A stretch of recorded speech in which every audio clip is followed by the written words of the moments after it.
Jadi in a way TikTok brings out positiveness in you. Yeah, for me. Gitu. Oke, tunggu. Sebelum kan tadi lu sempat mention Emma dan juga Ethan, terus udah gitu sakit jantung. Kita back up a bit ya. Jadi kembali lagi ke yang tadi saya bilang. Jadi nggak banyak yang tahu kalau Dave ini sebenarnya adalah orang yang diam-diam dia tuh pemikir gitu ya. Karena sisi dari lo yang mungkin orang banyak nggak lihat adalah, kita nih teman-teman deket lo bisa lihat adalah lo harus menjadi sosok ayah dan ibu di usia yang sangat muda. You were left by your parents di usia berapa ya? Orang tua nggak ada? Mama papa itu aku kelas 4 SD. Itu berdeketan? Iya, sebetulnya bokap gue jauh lebih, gue TK. Terus kan gue TK. Udah nggak ada? Udah nggak ada. Terus gue diasuh sama mamaku sampai umur 4. Terus dia meninggal kecelakaan sepeda motor. Terus gue diasuh sama kakek nenek dari pihak papa, yang aku sebut sebagai mami papi. Iya.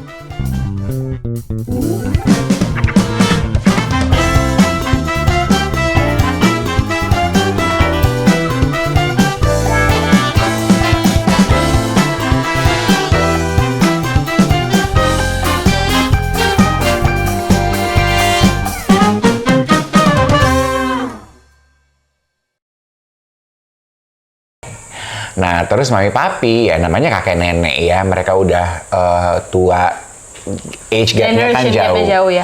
Age gap-nya jauh. Kenapa age gap ini jadi penting untuk aku highlight? Itu yang menyebabkan aku dan adikku grew up sebagai anak yang gagap kebudayaan gitu loh, Sof. Maksudnya Contoh-contoh misalnya. Kita nggak mengenal budaya main ke mall, budaya ke bioskop, nongkrong kongko sama teman-teman, itu enggak, karena kakek nenekku nggak ada di era itu kehidupannya. Kalau mau main tuh di rumah. Dan jam dibatasi pasti. Iya, bioskop waktu itu ya, gue pengen ke teman-teman gue pengen nonton ke bioskop film Ghost. Demi Moore. Demi Moore. Enggak, di bioskop itu gelap-gelapan. Ngapain kalian gelap-gelapan di bioskop? Gitu. Kalau mau nonton film di TV di rumah, nggak ada kan film Ghost di TV. Iya. Jadi dulu waktu akhirnya kita pindah ke Jakarta, gue ke bioskop tuh gue nggak ngomong, gue sembunyi-sembunyi. Udah berasa dosa banget. Udah berasa dosa banget mau nonton bioskop. Yeah. Jangankan lo ngomong diskotik, ya elah say. Jam 7 malam itu gue apapun kegiatannya, jam 5 pagi gue harus bangun berdoa. Lu boleh main, jam 7 malam udah harus di rumah, kebaktian keluarga. Tiap hari? Tiap hari, jam 5 sama jam 7 malam. Apa tuh namanya, tiang doa, altar penyembahan bersama. Betul, gitu ya? Betul. Gue tuh saking sehari 2 kali berdoa dan ibadah dengan khusyuknya, gue tuh sampai mikir gini loh, sorry ya Mampap, gue tuh sampai mikir, ini bentar lagi kita mau kiamat apa gimana sih, kok kita rajin banget berdoa gitu. Jadi kok kayak emergency banget gitu? Iya, kayaknya emergency banget. Tapi ya udah gitu. Nah, waktu mami papi meninggal, agak sedikit merasa, oh, gue bisa hidup sesuai dengan bebas. Nih ya, nggak perlu nih jam 7 gue berdoa. Kok jadi kemana-mana gue. Tapi anyway, iya, gue itu dibesarkan sama kakek nenek gitu. Nah, papi mami meninggal, gue kuliah semester 1 di UI itu ya.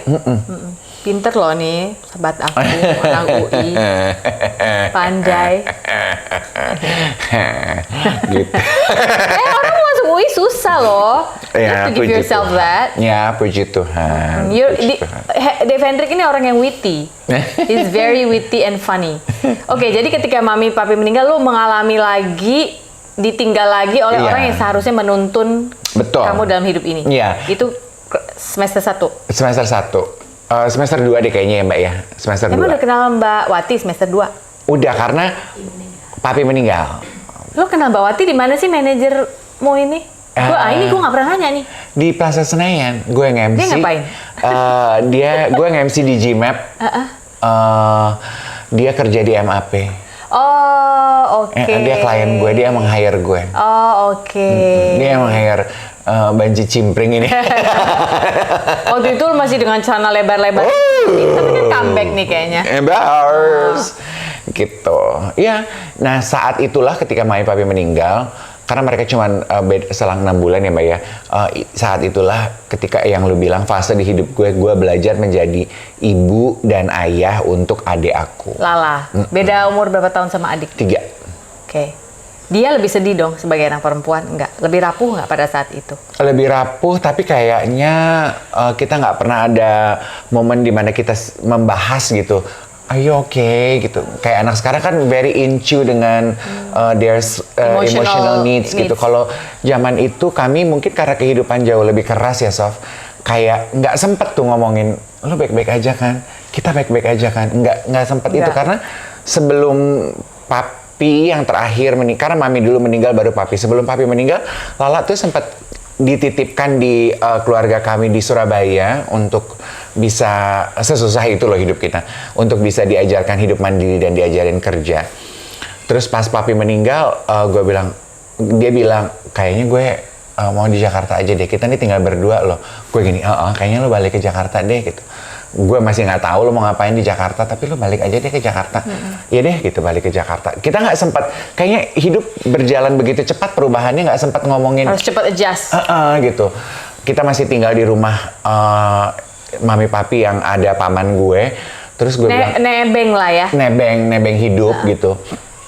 Kita tuh asli rasanya tuh seperti sebatang kara. Nah disitulah gue merasa sebatang kara tuh itu. Itu maksud gue. Sebatang kara tuh di situ, dan pure loneliness tuh saat itu. Bingung gitu, kayak menempatkan diri gimana? Nggak punya cantelan gitu. Gue tuh nempel sama siapa ya, udah nggak ada gitu. Terus gue bilang sama adik gue, lo pengennya apa nih gitu. Oh, gue sih sebenarnya pengen sekolah loh Kak gitu. Pengen, karena dia lulus SMA, D3, ya diploma di Surabaya sama paman kita. Lu pengennya apa sih, gue tanya. Aku tuh pengennya kuliah sih, pengen sekolah. Oh ya udah deh gitu. Quick fix aja kan. Oh pengennya sekolah ya, ya udah sekolah dulu deh gitu. Tapi siapa yang mau biayain? Iya kan, gue udah mulai kerja, udah mulai siaran di radio. Gue kan udah kerja gitu. Ya udah kita usaha deh gitu buat sekolah. Karena bener-bener nggak ada ya pada saat itu. Paman yang bantu. Nggak ada. Bener-bener. Makan, walaupun nebeng hidup di rumah.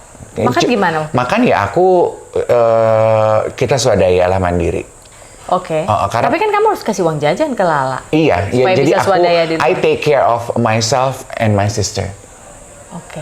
Gitu. Iya. Karena kan aku yang kerja kan. Sebelum mami papi meninggal juga sebetulnya uang yang gue dapat dari pekerjaan gue itu untuk biaya hidup sama-sama. Tapi kan sebelum papi mami meninggal, papi masih hidup dari pensiun. Oke. Uang pensiun. Masih ada. Nah begitu meninggal kan udah nggak terima pensiun ya, Nek. Iya. Jadi gue sama adik gue, oh ya udah oke. Berarti saat itulah sebetulnya gue memutuskan untuk berhenti kuliah.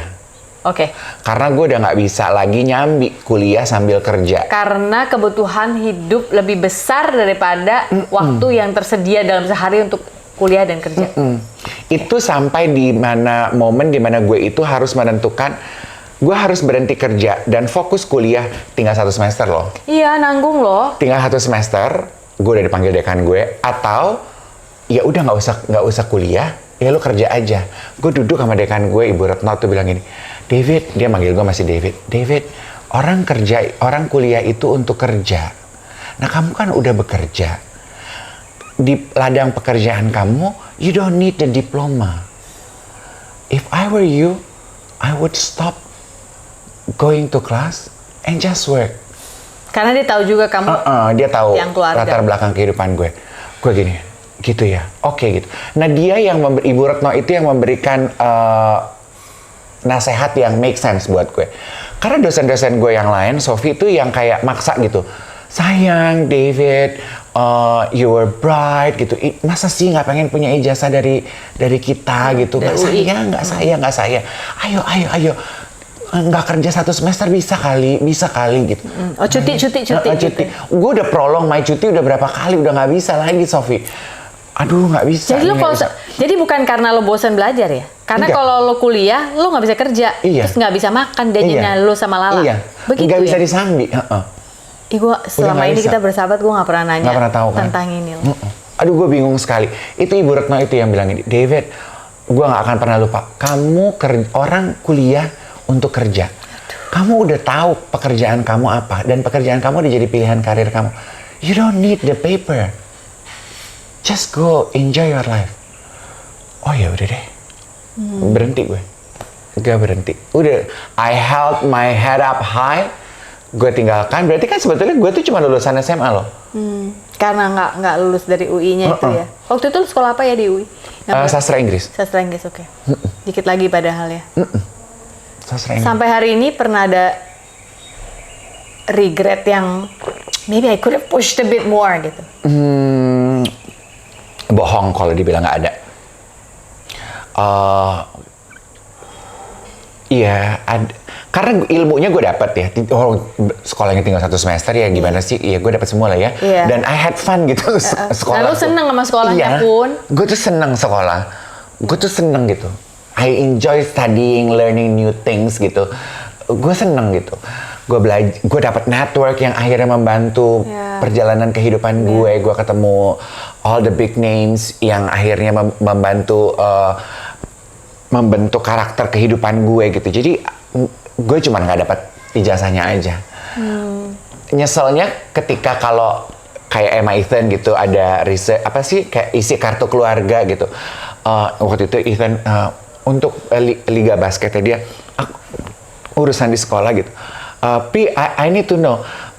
Sekolah Pipi terakhir kan suka gitu ya urusan sekolah. Sekolah Pipi terakhir tuh apa ya Pi gitu. Kata Mama Pipi belajarnya sastra. Jadi ijazahnya Pipi tuh apa ya gitu. Sekolah terakhirnya apa Pi? SMA. Aku bilang. Aku tuh ijazah terakhirnya SMA. Hah? For real? Gitu. Kan dia nggak ngerti ya. Iya, aku tuh cuma ijazah SMA kan. Oh. Kok gini? Iya. Dan gue nggak malu sih gitu. Emang iya. Oh, I thought you went to college. Enggak, aku nggak selesai. Oh, oke. Dan ketika akhirnya... Cuma bagian momen-momen gitu aja gue nyesel. Damn it gitu. Ya, dikit lagi nih. Gitu ya. Damn it gitu. Lah adik-adik gue S1 gitu. Minimal sekolah S1 ya? Iya. Berarti yang sekolahin lo tuh? Adik gue S1. Lo harus kerja MC kayak apa tuh ya untuk bayar kuliah? Gue nggak kebayang karena I know how much pay was back then. It's so different from anak-anak sekarang yang memakai gelar MC lalu cukup membagongkan gitu angka-angkanya gitu ya. Ini bicara tanpa rasa iri loh ya. Lebih ke really? We can ask for that much gitu ya. Iya. Dulu kan ngumpulin uang tuh jauh lebih susah, menantang ya. Iya. Gimana tuh lo? Apa aja yang bisa lo ingat pada saat itu lo harus sabet-sabetin? Kan belum jadi TV presenter sebenarnya di awal-awal. Masih penyiar radio. Aku bilang masih karena ketika udah jadi TV presenter, biasanya di dunia entertainment, honor lebih naik biasanya gitu kan ya. Walaupun sekarang sih nggak berlaku gitu-gitu amat, tapi dulu begitu. Nah itu berarti kan lu sikat-sikatnya harus banyak banget deh. Iya. Lalu bayangin aja, sebelum menjadi TV presenter itu, sebelum ketemu Mbak Wati itu, lu bayangin ya, gue itu nge-MC 170. Ini honornya 170.000 di Bandung.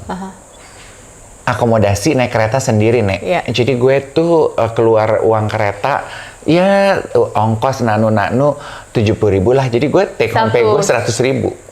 Sementara kita harus pakai kostum, harus wangi, harus ini itu gitu. Ya ngumpulin. Tapi oke lah gitu. Kalau kok ada ya? Maksudnya, kok ada yang mau bayar gue segitu? Kok ada loh duitnya buat kalian berdua makan, terus Lala sekolah. Itu yang sangat gue lihat.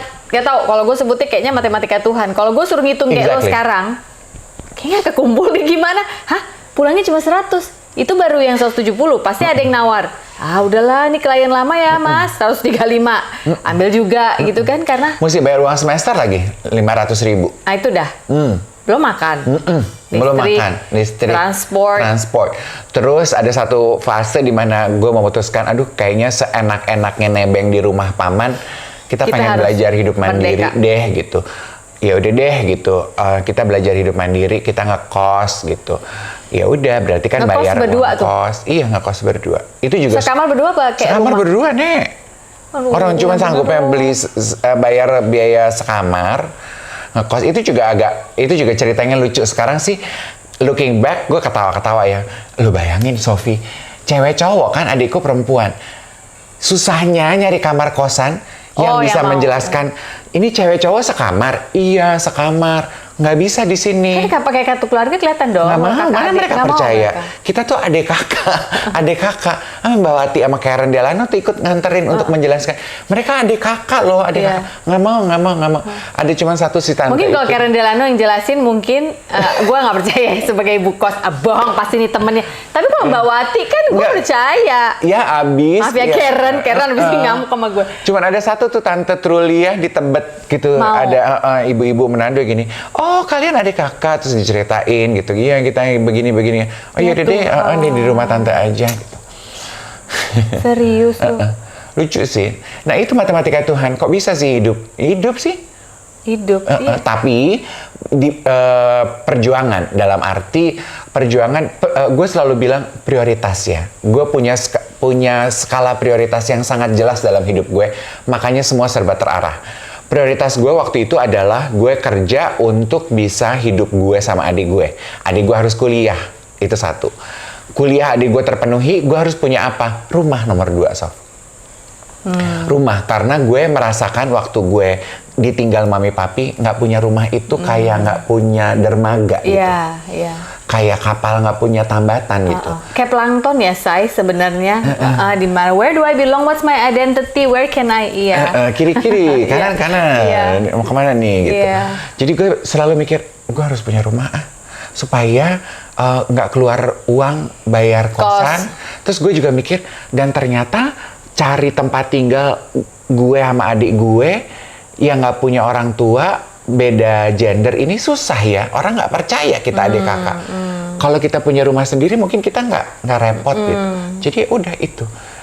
Jadi Lu tuh gue anak pertama banget ya. yes. Sifat lo ya sebenarnya. Teman-teman gue saat bekerja mulai menikmati hidup dengan uangnya dalam arti makan di sini. Pokoknya bisa lah ya. Belajar ke luar negeri. Kebutuhan tersier. Iya, beli mobil. Gue enggak. Dan gue enggak sedih, enggak merry gitu, enggak ngiri, gue enggak. Karena jelas di kepala gue. Adik gue kuliah, gue harus punya rumah. Udah 2 itu aja. Very focused. Dan sampai hari ini tuh masih kebawa. Seorang Dave Hendrik itu apa-apa on time. Nah, Kalau bikin apa-apa harus komit.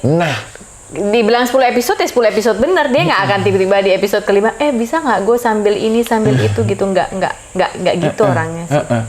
Yeah. Dan ternyata itu tuh membentuk gue gitu. I work best ketika gue punya goal, gue punya tujuan. I'm a very goal oriented person. Lah seperti tadi gue ceritain sebelum kamera nyala. Kemarin ketemu Sofi bilang gini, besok pagi gue syuting sama lo ya. Iya. Dari semalam gue yang MC tuh udah gini. Oke, gue jam 9 harus udah di kamar karena besok gue harus syuting sama Sofi. That's the way I operate. Wait, that's the way I operate. Tapi Dave yang dulu, kalau misalnya, sorry gue harus pulang karena besok pagi gue syuting. Misalnya si syuting itu nggak terjadi gitu ya, karena satu dan lain hal gitu. Zaman dulu Dave yang dulu gue tahu bisa Ngamuk, marah. Iya. Sekarang udah nggak. Sejak kapan tuh? Semenjak perubahan hidup, kita kan deket tuh. Well, jujur-jujuran aja ya, kita deket berdelapan itu gengges. Terus kan masing-masing punya kehidupan, kayak kamu memutuskan pindah ke Bali. Itu salah satunya perubahan major shift ya. Lu pindah ke Bali itu kan chemistry kita berteman itu berubah. Tuh, Sof. Berubah gitu. Kita udah nggak terlalu aktif lagi ketemu gitu. Terus gue juga banyak melihat. Grup juga udah jarang kan? Iya. Terus satu-satu kayak udah mulai, ya udah yang 2 deketnya sama yang 2, yang ini sama yang ini agak berselisih paham sama yang ini. Gue tuh lebih banyak resisten yang, kalau gitu ya.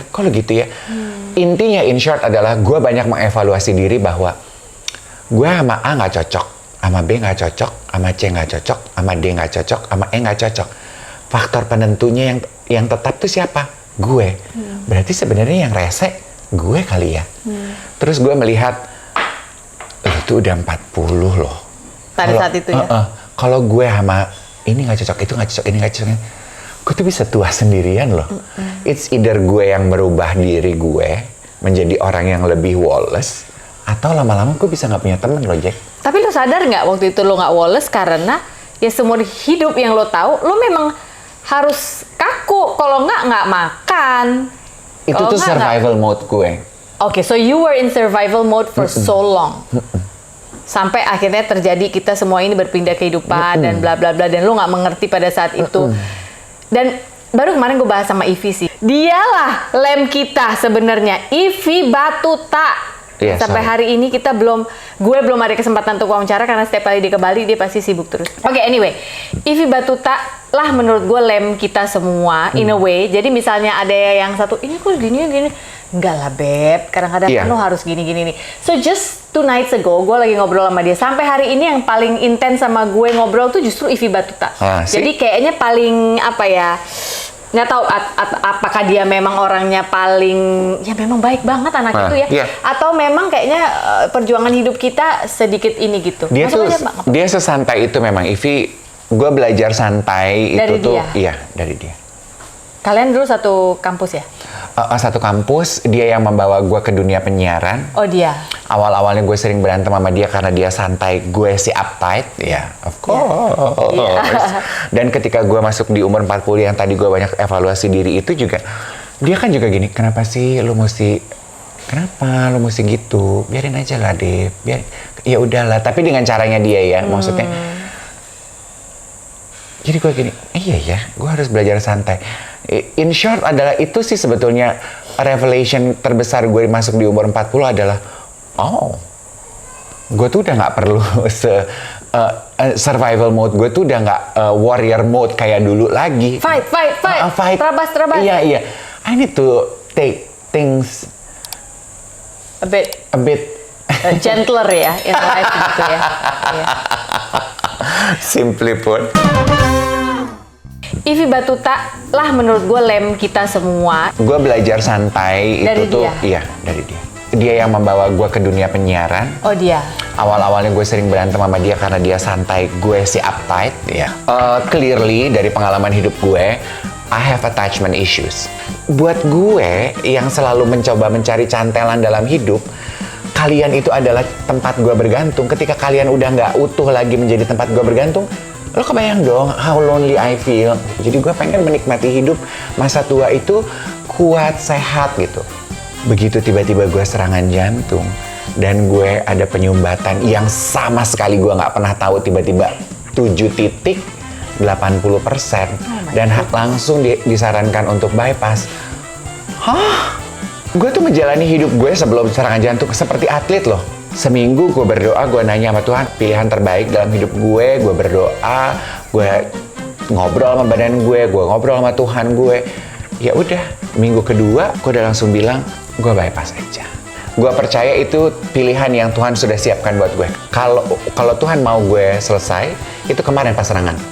Gue, apapun yang terjadi dalam hidup gue tuh nggak pernah terbersit untuk mengakhiri hidup gue. Kenapa? Karena gue selalu percaya besok akan lebih baik. You have a special place in my heart.